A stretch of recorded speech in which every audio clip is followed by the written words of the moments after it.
Conexão Mulher, e agora vamos conversar com ela, que como eu disse há pouco a vocês, já virei fã, Heloísa Capelas. Mais uma vez, quero te dizer que é um prazer muito grande tê-la aqui conosco. Todo meu, Fernanda, obrigada. Obrigada, muito obrigada a você. Heloísa, eu queria que você começasse explicando para as pessoas o que é o Instituto Hoffman.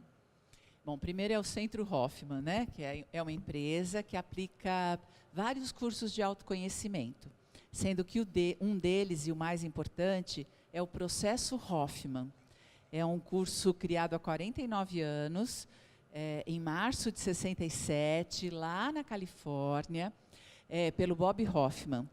Uma metodologia de autoconhecimento com duração de 7 dias, é uma imersão, onde as pessoas têm a oportunidade de passar a vida limpo, numa empreitada, né, de autoconhecimento. Elas vão poder passar a sua história desde a concepção até os dias de hoje, rever conceitos, preconceitos, crenças, comportamentos negativos que as estão limitando hoje, né? Então, é um curso que já mais de 100 mil pessoas no mundo passaram. É muito pouco perto da nossa população, né? 7 bilhões e meio de pessoas vivas hoje, porque é um curso para pessoas muito corajosas, né? Eu digo, ou pessoas desesperadas, que não sabem mais o que fazer, ou corajosas. Porque olhar para si mesmo é um exercício de bastante coragem, né? Nós fomos treinados na nossa infância a olhar para fora, porque o ser humano, aprende por cópia e repetição. E nós precisamos olhar para os nossos pais, copiá-los, fazer exatamente aquilo que eles fazem, e um aviso, né? As crianças não aprendem o que nós dizemos, elas aprendem o que nós fazemos. O que nós fazemos, nós somos um espelho, na verdade. Um espelho, os nossos pais também foram. Então, nós aprendemos tudo o que eles fizeram, todo bem e todo mal, porque nós não temos nenhum critério de julgamento quando estamos na infância. E aprendemos a ser um mix dos nossos cuidadores, né? Porque quando eu falo de pai e mãe, são os simbólicos, né? Porque de repente foi uma avó, uma babá, às vezes até um colégio interno que nos educou. Mas, de um modo geral, são os pais, né? O pai e a mãe. E nós treinamos esse olhar, porque nós olhamos para fora. E nós vamos copiar aquilo que eles fazem e buscar atender o mais prontamente possível às expectativas desses pais. É verdade. O que não conseguimos. Então, a gente vai para a vida adulta com o treino de olhar para fora e muito, mas muito preocupados com a opinião dos outros, porque nós queremos atender às expectativas. Quando nós éramos pequenos, nós éramos amados condicionalmente. Porque se acertávamos, a gente recebia parabéns ou, não sei com você, mas no meu caso, eu não fazia mais do que obrigação Verdade, acho que de é a grande acertar. maioria. Não sei se com você, mas comigo acontecia isso. E quando errava, era bronca, como eu tenho já uma idade, né, avançada, na minha época a gente apanhava. Apanhava, né? Apanhava e bastante, né? Então, os meus pais batiam, ficava de castigo, levava bronca. E a criança se sente não amada nesse momento. Mas ela vai aprendendo. Tudo ela vai aprendendo. Ela é uma esponja, porque ela diz, bom, este é o meu mundo. É isto que eu conheço. Como é que eu viro gente? Eu viro gente sendo exatamente o que essas pessoas são. O molde que está ali. E atendendo às expectativas daquele sistema. Porque a nossa maior necessidade como seres humanos é pertencer. E nós fazemos qualquer coisa para pertencer ao nosso sistema familiar. E quando eu digo qualquer coisa, é qualquer coisa. A gente apanha, a gente ri, a gente bate, a gente faz qualquer negócio para pertencer àquele sistema. Mesmo a criança muito peralta... Tá falando, porque é a mais pura verdade, né? É exatamente aquilo que a gente vivencia desde o momento que nasce. Né? Você Tá? Parece, a sensação que eu tenho com tudo aquilo que você está falando é que como se a gente estivesse atravessando de um penhasco ao outro, literalmente naquela cordinha bamba ali, e que qualquer coisa você pode escorregar. Isso. Na nossa infância, os pais, eles têm poder de vida ou morte sobre nós. Eles podem nos deixar vivos, mas eles também têm poder de nos matar. Porque se não nos der alimento e se não nos der afeto, nós morremos. A criança precisa 50% de comida e 50% de abraço. Senão ela não sobrevive.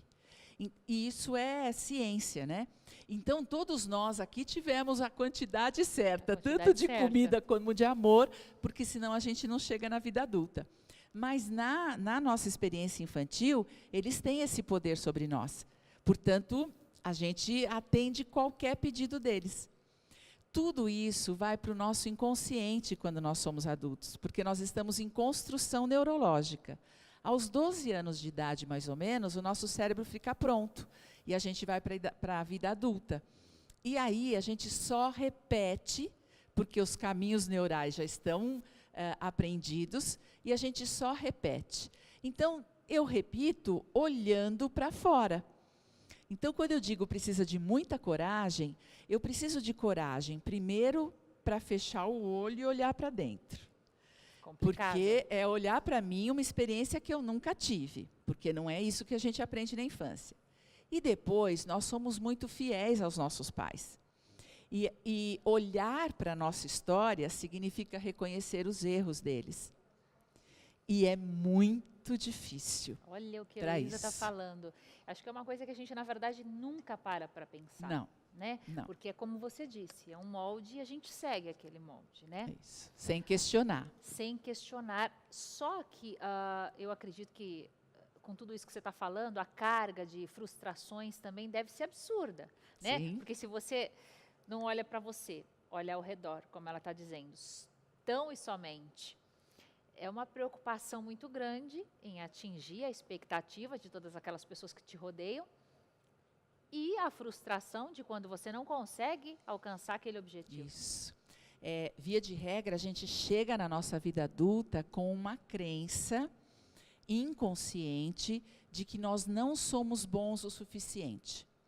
Verdade. Isso vai gerar a insegurança, a falta de confiança, a sensação de inadequação, e tudo isso nos acompanha. A vida inteira. Não tem um adulto que não se sente inseguro, não tem um adulto absolutamente confiante. Aliás, segurança, as pessoas preferem ao amor. Olha só. Se eu te der uma condição, dizer, eu vou te dar segurança na vida, ou eu vou te dar amor, as pessoas escolhem, 98% delas escolhem segurança. Porque nós vamos para a vida adulta com uma sensação de muita insegurança. Porque agora nós temos que atender uma expectativa muito maior. Né? É atender a expectativa dos outros. E nós temos que ficar bem na fita. E não podemos contar para ninguém que nós nos sentimos não bons o suficiente. Porque isso é muito feio e as pessoas não vão gostar de nós e nós não vamos atingir aquilo que nós queremos, enfim. A constituição nossa, psíquica, é muito complicada. Mas, basicamente, a gente precisa nos conhecer e reconhecer a nossa infância, para poder descobrir as nossas crenças, porque são elas que nos limitam. E nós não chegamos aonde nós queremos, e todos nós queremos felicidade. Verdade. Porque estamos presos ao passado. E é uma prisão totalmente inconsciente. Está aprendido neurologicamente, nós temos sulcos neurais que nós só repetimos, temos comportamentos negativos que nós não gostamos, nós nos odiamos quando reagimos daquele jeito, e todos nós temos. E mesmo assim não conseguimos mudar. Que coisa porque isso, está né? aprendido. Né? Que tem que ser assim. Isso. Só que a gente não sabe, porque a gente não parou nunca para perguntar se esta verdade... nem mesmo a possibilidade, né? Não. Porque você tinha que obedecer, né? Exatamente. Você tinha que seguir, você tem que se adequar, você tem que ser um bom menino, você tem que ser uma boa aluna, você tem que estar adequado ao ambiente. E depende do ambiente, né? E cada família cria um sistema e a criança precisa pertencer àquele sistema. Portanto, ela vai fazer exatamente aquilo que o sistema pede. Por amor. Porque ela precisa de amor. Então, ela precisa ser amada, senão ela não sobrevive. Então, ela fica descobrindo... o fato de agradar para ter o amor de volta. Ou de desagradar. É muito interessante, porque muitas vezes a criança desagrada, porque amor para ela é atenção. Olha só. E aí ela só tem atenção quando ela é peralta. Verdade. E aí ela fica cada vez mais peralta, porque é naquele momento que a mamãe olha para ela. Quando ela está quietinha, a mamãe não olha. Então, ela diz, não, quietinho não, porque quietinho eu não vou receber amor. Então, eu vou destruir tudo à minha volta, eu vou detonar, eu vou ser malcriada. É um mecanismo de defesa, né? Porque ela precisa crescer. E ela precisa de atenção. Então, ela muito espertamente, claro que sem saber que ela está fazendo isso. E na vida adulta, ela continua chamando atenção negativa sem perceber. São aquelas pessoas desagradáveis, aquelas pessoas que arrumam encrenca, aquelas pessoas briguentas. Sabe aquelas pessoas que em todo grupo tem? Né? Já tem toda uma história, uma carga. Todo grupo tem, né? Todo grupo tem um quietinho, todo grupo tem aquele arruaceiro, todo grupo tem aquele que chama atenção. E tudo isso está na nossa história. Se a gente puder olhar, tudo está na nossa história. Verdade. Por isso que o meu trabalho é o de perdão. Porque a gente chega aí. Mas já ela vai conversar sobre isso com a gente, porque ela continua no programa aqui com a gente hoje, o programa todo. Bom, nós vamos para um rápido intervalo, você não sai daí, o papo tá bom, né? Mas é rapidinho, viu? Bate lá e volta cá.